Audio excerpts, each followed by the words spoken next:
Assalamualaikum warahmatullahi wabarakatuh. Selamat pagi dan salam sejahtera bagi kita semua. Salam sehat dan semangat. Selamat datang di pembelajaran prakarya aspek pengolahan kelas 9. Kali ini sudah tidak terasa pada bab terakhir, bab 4, pertemuan yang kedua, metode dan tahapan pengolahan bahan pangan hasil samping menjadi produk makanan. Sekali lagi, metode dan tahapan pengolahan bahan pangan hasil samping dari perikanan dan peternakan menjadi produk pangan. Silakan disimak. Semoga kalian betul-betul paham. Kompetensi dasar 3.4 menganalisis rancangan pembuatan, penyajian, dan pengemasan bahan hasil samping dari pengolahan hasil peternakan dan perikanan menjadi produk pangan yang ada di wilayah setempat. 4.4 mengolah bahan hasil samping dari pengolahan hasil peternakan dan perikanan yang ada di wilayah setempat menjadi produk pangan serta menyajikan atau melakukan pengemasan. Tujuan pembelajaran: setelah pembelajaran diharapkan peserta didik dapat 1. Menjelaskan metode pengolahan bahan hasil samping dari pengolahan hasil peternakan dan perikanan menjadi produk pangan. Yang kedua, membuat makanan dari hasil samping dari pengolahan hasil peternakan dan perikanan menjadi produk pangan. Teknik pengolahan makanan dari produk samping hasil perikanan dan peternakan. Beberapa jenis produk olahan pangan dari hasil samping dari hasil perikanan dan peternakan telah dikenal sejak dulu seperti sup ceker ayam, gulai kepala ikan kakap, sup kepala ikan, kerupuk kulit, dan lain-lain. Saat ini telah dikembangkan olahan hasil samping dari perikanan dan peternakan berupa cemilan berupa keripik, ceker ayam, kerupuk, pangsit, tulang ikan, dan masih banyak lainnya. Olahan tersebut umumnya dimaksudkan untuk memaksimalkan pengolahan dan menambah variasi jenis olahan pangan produk hasil perikanan dan peternakan menjadi produk pangan, sehingga makin bermanfaat guna memenuhi kebutuhan pangan bagi kehidupan, serta untuk meningkatkan nilai ekonomis dari hasil samping pengolahan tersebut. Perhatikan gambar-gambar ini, hasil produk olahan hasil samping perikanan dan peternakan, mulai dari ceker ayam, dari udang, kulit dan kepala, kemudian iga, tulang, dan kulit berupa krecek. Metode pengolahan. 1. Pengeringan. Pengeringan merupakan metode tertua untuk mengawetkan bahan pangan maupun non-pangan. Pengeringan dapat dilakukan dengan cara mengeringkan bahan pangan di bawah sinar matahari maupun dengan menggunakan alat pengering oven. Pada pengeringan bahan pangan akan terjadi penurunan kadar air sampai kadar air tertentu sesuai dengan yang dikehendaki. Selama pengeringan terjadi penguapan air yang terdapat dalam bahan pangan. Manfaat pengeringan diantaranya 1. Bahan pangan yang dikeringkan akan terjaga keawetannya karena kandungan airnya rendah, sehingga organisme pembusuk tidak dapat tumbuh dan berkembang biak. 2. Untuk memperkecil volume tempat penyimpanan dibandingkan dengan bahan pangan yang masih segar. 3. Bahan pangan kering akan tahan lama bila disimpan dan lebih efisien dalam proses pengangkutan maupun distribusi. Metode pengolahan pengeringan bisa ditunjukkan pada gambar ini, ya. Gambar 1, tulang ikan setelah dibersihkan dari kotoran, lemaknya, dagingnya yang melekat. Ini gambarnya. Kemudian gambar 2, tulang ikan setelah pengeringan, ya.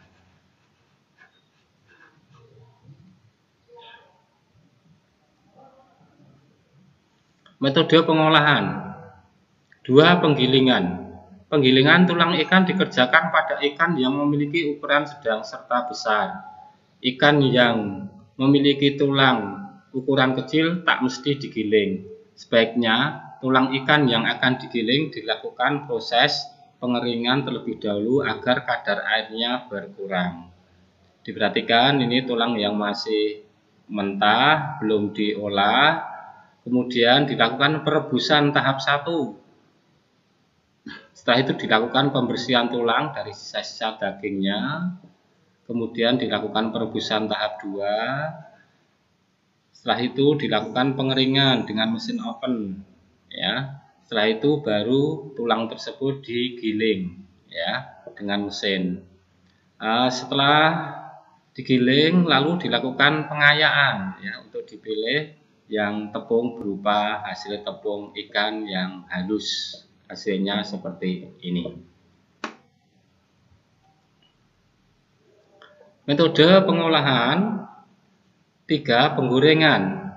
Menggoreng adalah cara memasak makanan dengan menggunakan minyak atau lemak berupa margarin, shortening, mentega sebagai medium penghantar panas. Lemak sama dengan minyak dan hanya berbeda wujud karena perbedaan titik lebur saja. Aneka jenis ikan laut, daging ayam, keripik ceker, dan lain-lain. Beberapa jenis olahan pangan yang antara lain dimatangkan dengan teknik digoreng. Penggorengan keripik ceker ayam. 4. Perebusan. Perebusan adalah proses pemasakan bahan baku dengan menggunakan media air panas. Perebusan bertujuan untuk mematangkan bahan pangan sehingga diperoleh sifat organoleptik, warna, rasa, aroma, dan tekstur dari bahan yang diinginkan. Perebusan dilakukan dengan mencelupkan bahan pangan ke dalam air mendidih 100 derajat Celcius dengan waktu yang bervariasi tergantung sifat, jenis, dan ukuran bahan. Contoh gambar perebusan tulang ikan.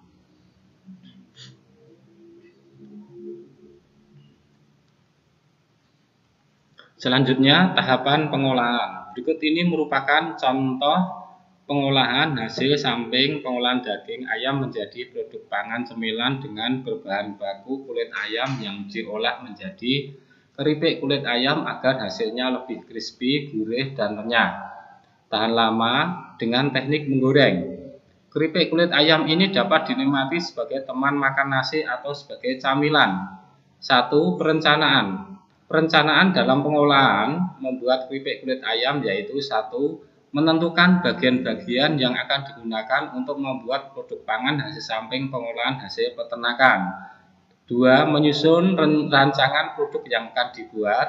3. Menyusun kebutuhan alat dan bahan disesuaikan dengan produk pangan hasil samping pengolahan dari hasil peternakan yang ingin dibuat. 4. Menyusun jadwal pembuatan produk pangan hasil samping pengolahan hasil peternakan. 5. Menentukan tugas tiap individu.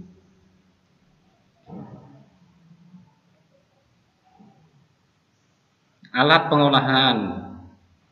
Ya, silahkan disimak mulai dari kompor, wajan, kemudian sotil, telenan, pisau, ulekan, serok ya untuk pada saat mengambil tempat wajan di penggorengan, panci, irus, alat saji berupa mangkok, piring, kemudian blender, baskom untuk adonan, dan piring untuk sajian.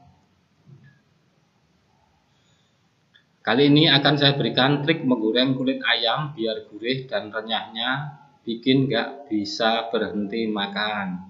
Selain dagingnya, salah satu bagian dari ayam yang banyak digemari adalah kulitnya. Mesti diklaim sebagai bagian ayam yang paling banyak lemak dan bikin kolesterol. Rasanya sulit menolak kalau kulit ayam ini sudah diolah dari gorengan yang garing dan renyah. Seringnya dikonsumsi sebagai kudapan saat bersantai. Dan nggak jarang banyak orang yang sulit berhenti kalau sudah mulai makan di kulit ayam goreng ini. Ikuti trik dan tips berikut, dijamin kulit ayam gorengmu bakal super renyah dan gurih. 1. Sembari memisahkan kulit ayam dengan dagingnya, buang semua lemak yang ada di bawah permukaan kulit ayam. Langkah ini kadang sering luput saat proses pemisahan kulit dan daging ayam. Lemak yang masih tertinggal pada kulit ayam perlu kamu pisahkan juga karena justru bisa menghambat kulit ayam untuk jadi crispy saat digoreng. Menghilangkan lemak pada kulit ayam ini nggak hanya bikin renyah hasil gorengannya, tapi juga mencegah kulit ayam goreng berbau tengeh. 2. Untuk menambah kerenyahan kulit ayam setelah digoreng, rendam terlebih dahulu ke dalam air kapur sirih. Langkah ini memang bisa dilewatkan, tapi kemungkinan kulit ayam goreng lebih tahan renyahnya akan lebih kecil. Caranya mudah, larutkan kapur sirih dalam air dan tunggu sampai kapurnya mengendap. Air bening di atas endapannya, itulah air kapur sirih yang akan digunakan. Rendam kulit ayam dalam air kapur sirih selama 1 jam. Setelah itu cuci kulit ayam dengan air mengalir sampai bersih. 3.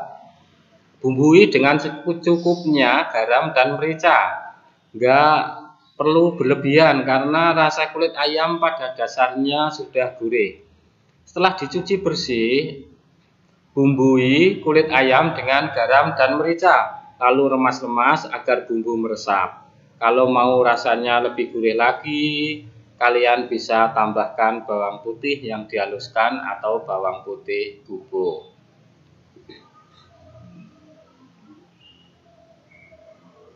Selanjutnya adalah nomor 4, jangan langsung digulingkan ke tepung, tapi celupkan dulu ke kocokan putih telur.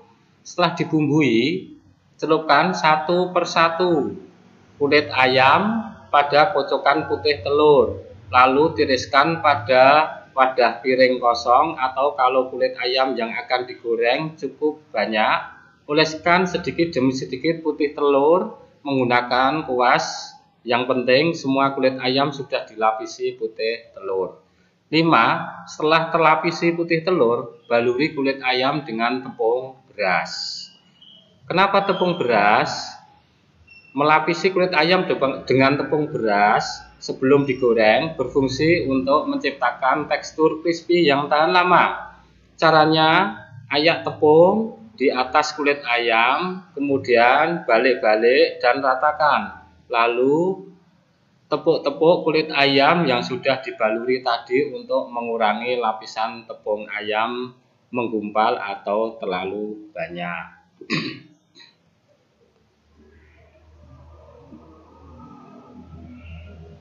Selanjutnya nomor 6, goreng kulit ayam di dalam minyak panas yang banyak atau deep frying sampai semua kulit terendam minyak.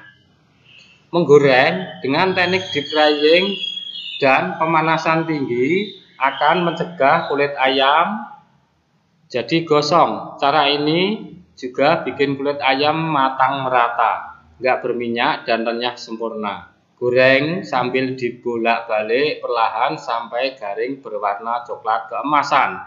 Lalu sajikan bersama kokolan saus sambal, mustard, atau mayones. Demikian tadi trik menggoreng kulit ayam agar hasilnya lebih crispy, gurih, dan renyah tahan lama. Untuk mengurangi lemak jahatnya, baiknya gunakan minyak yang masih baru saat menggorengnya. Selamat mencoba anak-anak. Ini hasil dari gorengan kulit ayam ya, yang crispy, gurih, dan tahan lama. Bisa kalian coba untuk mengolah hasil samping dari peternakan dan perikanan yang lainnya. Produk olahan hasil samping dari perikanan dan peternakan ya, kerupuk ceker ayam ya, tumis ceker ayam, kemudian sop ceker ayam, petis udang, kulit kepala udang goreng, kemudian gulai kepala ikan, sup iga, tengkleng dari tulang, sup kepala ikan, kemudian krecek kulit, oseng kikil kulit, kemudian rambak kulit.